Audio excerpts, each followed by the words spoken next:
Како што најавив, по рекламите следуваат вестите на Ирис телевизија. Центарот за развој на Источно-Планскиот регион заедно со Штипската болница и болницата Свети Мина од Благоевград денес го презентираа проектот Интеграција на европските стандарди во здравството, иновативен пристап во насока за развој на прекуграничен кластер за здравство. Проектот е финансиран од ИПА програмата, а Штипската болница ќе добие нова софистицирана апаратура наменета за оделението уво нос и грло. Нова софистицирана опрема за поставување на подобра диагностика ќе добие Штипската клиничка болница. Опремата во висина од 20.000 евра, наменета за оделението уво нос и грло, е преку проектот Интеграција на европските стандарди во здравството на македонскиот и бугарскиот здравствен систем. Во проектот се вклучени болницата Свети Мина од Благоевград и Штипската клиничка болница. И опфаќа повеќе нивоа на професионална инволвираност, вклучително едукација преку семинари, набавка, опрема и примена на медицинската опрема, соработка меѓу болниците и факултетите од обете страни на границата. Студентите од медицинските факултети и специјалистите од болниците учесници, преку таа соработка и активностите кои се планирани и ќе се реализираат во рамките на проектот, ќе се овозможи да ги запознаат новитетите во медицината кои се применуваат кај нас и кај нив. Во Бугарија опремата е пуштена во употреба, а пациентите веќе ги користат бенефитите од проектот. Апаратите во Штипската болница се очекуваат да се инсталираат кон крајот на август.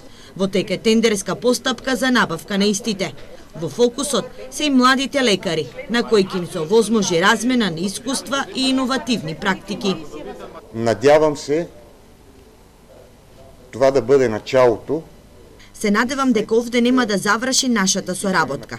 Преку ваквите проекти најголем бенефит добиваат пациентите, а специјалистите може да се дообучуваат и да ја усовршуваат својата практика.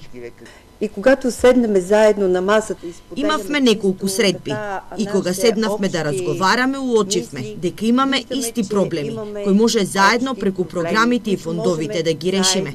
Покрај набавка на опрема, усовршување на нови практики, во рамки на проектот е предвидено да се формира и прекуграничен кластер за здравство, како и изработка на прекуграничен здравствен каталог. Треба да се креира прекуграничен кластер за здравство, кој ќе има своја стратегија, 10-годишна стратегија, заедно со акционен план за идни активности и мерки кои се предвидуваат со креирањето на кластерот за здравство. Соработката помеѓу Штипската болница и Источно-Планскиот регион и понатамо ќе се продлабочува. Се планираат проекти за реконструкција. Преку Центарот за развој на Источно-Планскиот регион ќе аплицираме за нов проект, а тоа е завршување на комплетна реконструкција на зградата за физикална терапија и рехабилитација. Вкупниот буџет на проектот е 120.000 евра и истиот треба да се реализира до октомври годинава. Семејството Игнатови од Кочани веќе 2 години води битка со институциите. На 13 годишната Јована, која е со психички хендикеп, е укинат паричен надоместок. Семејството Игнатови од Кочани веќе 2 години не добива паричен надоместок за 13 годишната Јована, која е со умерен психички хендикеп. Битката за неа ја води нејзиниот дедо, кој вели дека институциите со него од 2015 година си играат пинг-понг. Ги поминал сите комисии, а од страна на управниот суд добил и одлука дека на неговата внука и следува паричен надоместок. Се чуди како за една институција неговата внука може да биде со подобрена здравствена состојба, а други да забележат дека таа заостанува во развојот. Детето од 2010-та, коефициентот му е 68, со наодни мислени. Коефициентот викам колку 68 ле? 68, добро. Значи ако коефициентот иде горе, се слажам. 2013 на колку паѓаш? 64. Шо гледате по? А па вика па најболното шо ми 2015 55 коефициентот. Дека гледате не подобрување во тоа. За малата Јована се грижат нејзиниот дедо и баба, откако родителите ѝ се разделиле. Јован секој ден ја носи на училиште во специјалната паралелка во Кочани. Јас дека знам како водам се едно минус 18 беше со точаче. На тоа дете му треба обувка. На тоа дете му треба полтенце. На тоа дете му треба една баничка да му ставиме у тастичката, кој ќе биде време за одмор, да. Надлежните од Центарот за социјални работи во Кочани потврдуваат дека паричниот надоместок за Јована е укинат, но во тек е постапка за да повторно го земе. Сега го чекаат мислењето и наодот од Комисијата за ментален хендикеп во Штип, пошто ќе одлучат дали ова девојче ќе го добива скромниот паричен додаток.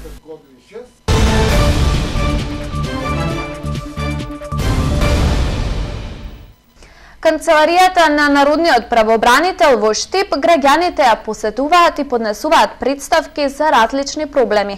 Намален е бројот на регистрирањата кои се однесуваат на радиодифузната такса.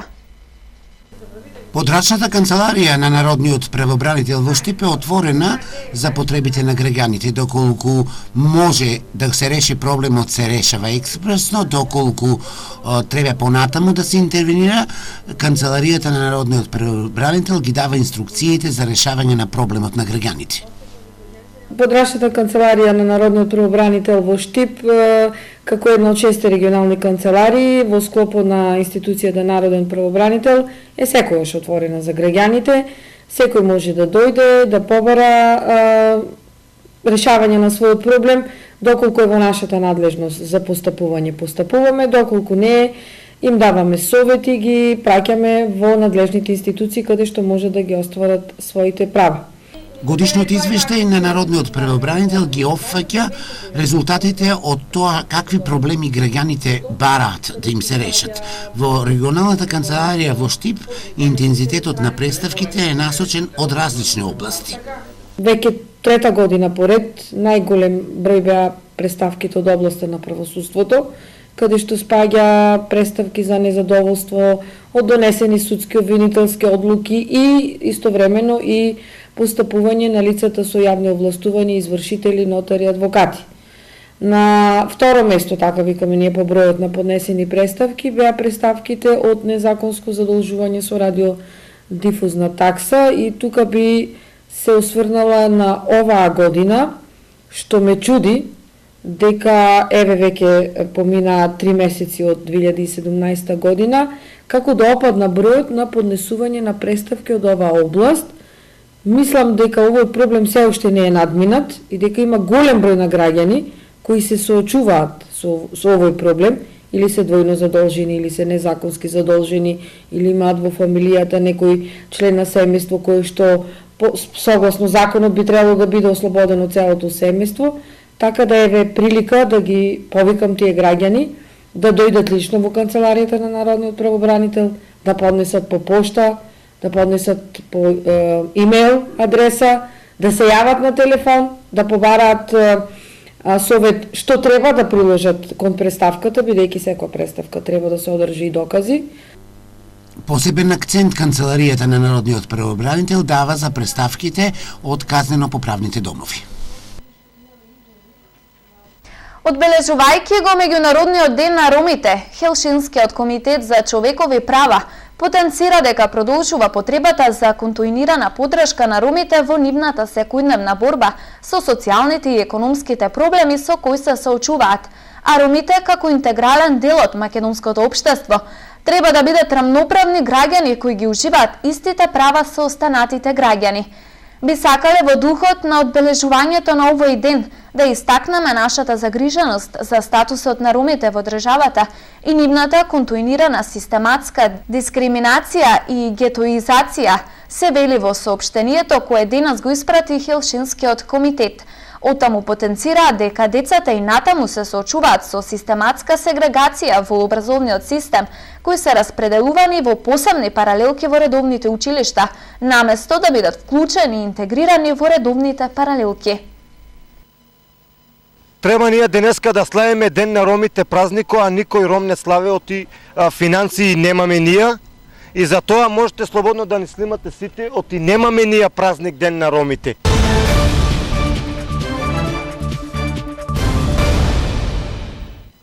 Денеска е Лазарица, утре Цветници. Според верувањата на народот, на овој ден, пењето на лазарките, кои го наговестувале доаѓањето на Великден, ќе им донесе среќа и благодет во домовите. Саботата пред Цветници се празнува Лазарева сабота, или кај народот познат како Лазарица. Верниците на овој ден ја слават победата на животот над смртта. Според преданието на овој ден умре Лазар од Витанија, а во неделата Исус Христос го воскреснал од мртвите. Доаѓањето Христово во Витанија и воскреснувањето на Лазар, кој веќе 4 дена лежеше мртов, е значаен настан, зашто во тие моменти Христос ги навестил своите страдања како доброволни, ја манифестирал семоќта Божја и ги утврдил темелите на основата на нашата вера. Јас сум воскресението и животот, кој верува во мене и да умре ќе живее. Со овој празник поврзан е обичајот лазарки кои се појавувале на овој ден.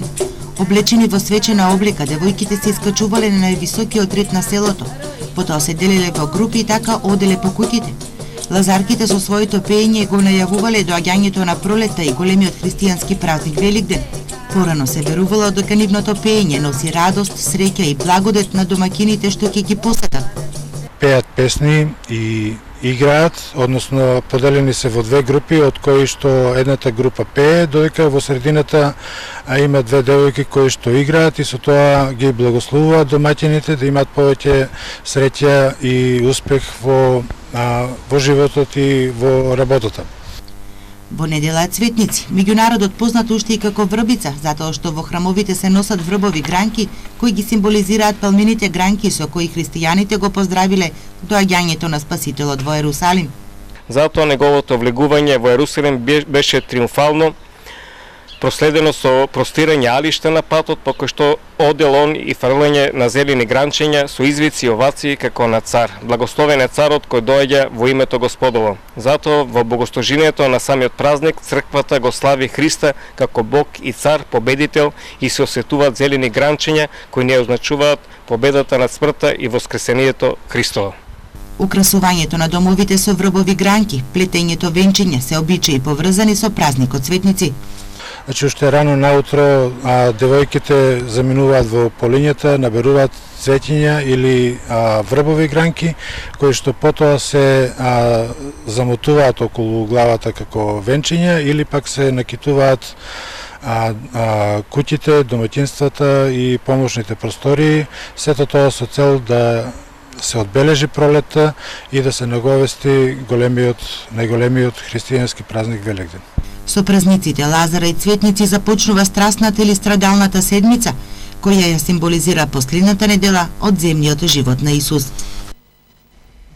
Автомобили и мотори украсени со македонското знаме денес продефилираа во центарот на градот. Штипјани со свирежи порачаа на своите граѓани да се разбудат, бидејќи доаѓаат клучни денови за зачувувањето на унитарноста на Република Македонија. Денешниот хепенинг беше дел од активностите на граѓанската иницијатива за заедничка Македонија. Денес се собравме во централното градско подрачје, каде што ќе возиме со моторните возила. За заедничка Македонија е причината која сме овде. Ние сме овде да одбраниме Македонија. Сега тоа колку ќе ни успее, се надевам дека овој собир ќе биде масовен. Сите граѓани се анимирани, така да очекувам голема поддршка за заедничка Македонија. Со недавање на мандатот, Иванов го прекршува уставот и истовремено не дозволува демократски избраните представници да ја формираат новата влада. Е ставот на универзитетскиот професор Митко Гаџовски, следи дел од редовното интервју на Радио Слободна Европа. Повеќе очигледно е дека председателот Иванов го прекрши уставот со тоа што не им даде мандат на оние кои што имаат обезбедено 61 пратеник во собранието. Тоа го прави единствено и само од причина да излезе во пресред на стратегијата која што ВМРО-ДПМН ја реализира во овој момент, а тоа е да не се дозволи демократски избраните представници на парламентарните избори да го формираат собранието, а со тоа и да се формира новата влада во Република Македонија. Сметам дека овој чекор на председателот Иванов придонесе за продлабочување на кризата во која што се наоѓа Република Македонија и исто така сметам дека со тој чекор тој е на некој начин и соучесник на се она што се случува во изминатиот период во Република Македонија. При последната посета на господинот Туск во Скопје беше напоменато дека можно е да биде повлечена и препораката за Република Македонија. во врска со санкциите сметам дека тоа ќе биде последниот чекор кој што би го направила меѓународната заедница пред Република Македонија да биде тотално изолирана земја. Од причина што после тоа најголемата штета ќе ја доживеат граѓаните на Република Македонија. Тука мислам дека со евентуалните санкции кои што би ги преуземала меѓународната заедница, дека на некој начин ние ќе бидеме оставени сами на себе, без меѓународна помош, како од политички, така и од финансиски аспект, и без таа помош од нашите партнери од меѓународната заедница, сметам дека ние многу тешко ќе излеземе од ситуацијата во која што се наоѓа.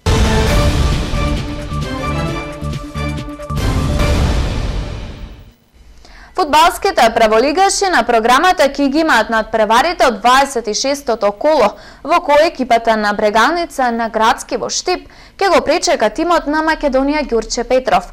Исклучително важен момент за пресвртница, бидејќи со евентуална победа против директниот конкурент, штипските плави ќе го напуштат последното место на табелата.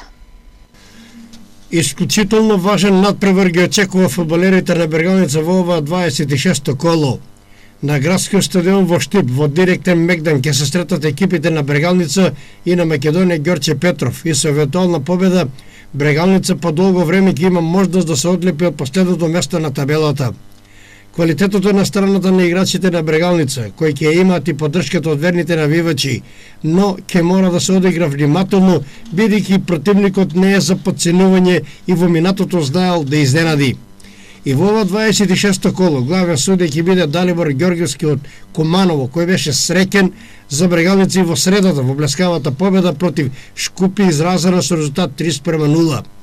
Прв помошник ќе му биде Орце Стевковски, втор помошник Мартин Петковски, а четврти судија ќе биде Стојанче Трпчевски. За контролор е делегиран Зоран Николовски, а делегат ќе биде Владо Крстевски, двајцата од Скопје.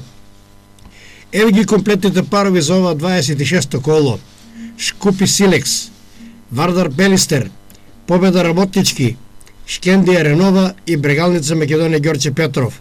Надпреварите ќе се одиграат во недела 9 април со почеток во 16 часот. Во надпревар од третото коло на регионалната боксерска лига во Штип, екипата на Сасвете од Загреб славеше победа против Пинк Пантер со 12:4. Победи во своите категории издвојуваат Денис Моремовски, кој во категорија до 64 килограми го победи Мартин Гулан и Гоце Јаневски, кој во категорија до 75 килограми го победи Нино Мартиновиќ. Боксерските возбудувања во Штип продолжуваат и денес со одржување на квалификацијските борби за учество во Лига Системот, на кој ќе настапат многубројни боксери во јуниорска, кадетска и во сениорска конкуренција. Организатори на овој турнир се Боксерската федерација на Македонија и боксерските клубови од Штип, Баргала и Пинк Пантер.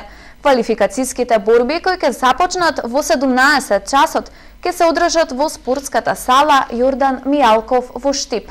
А во меѓувреме продолжуваат фудбалските возбудувања во третата фудбалска лига Исток.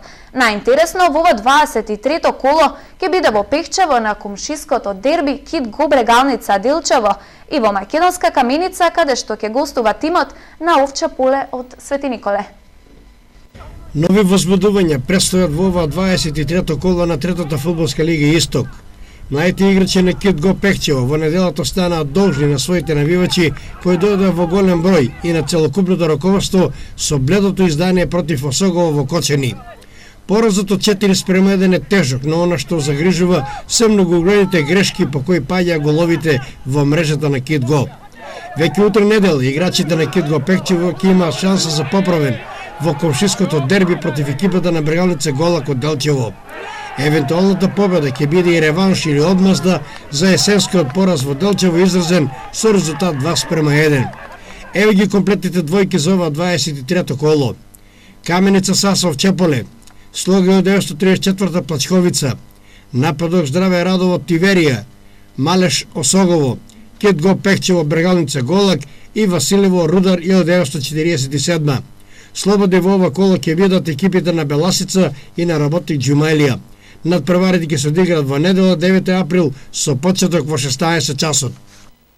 Овде е крајот на саботните вести на Ирис телевизија. За повеќе информации на iris.mk. Имајте пријатен викенд.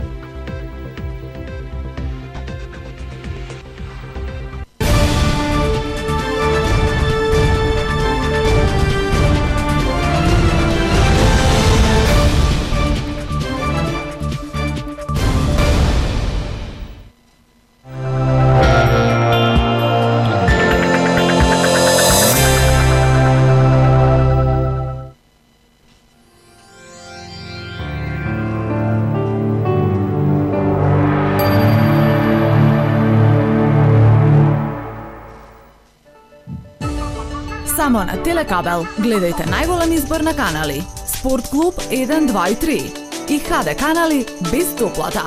Вклучете 4 ТВ приемници за само една месечна предплата. Сурфајте на најбрзиот интернет и разговарајте неограничено. Меѓу нас е бесплатно. Единствено во Телекабел, без обврзувачки договори. Кабел си е кабел. Телекабел. Рија, брз трансфер на пари. Достапен во повеќе од 150 земји во светот. Брза услуга и најниски провизии. Само во Рија Мани Трансфер. Сега и во цела Македонија.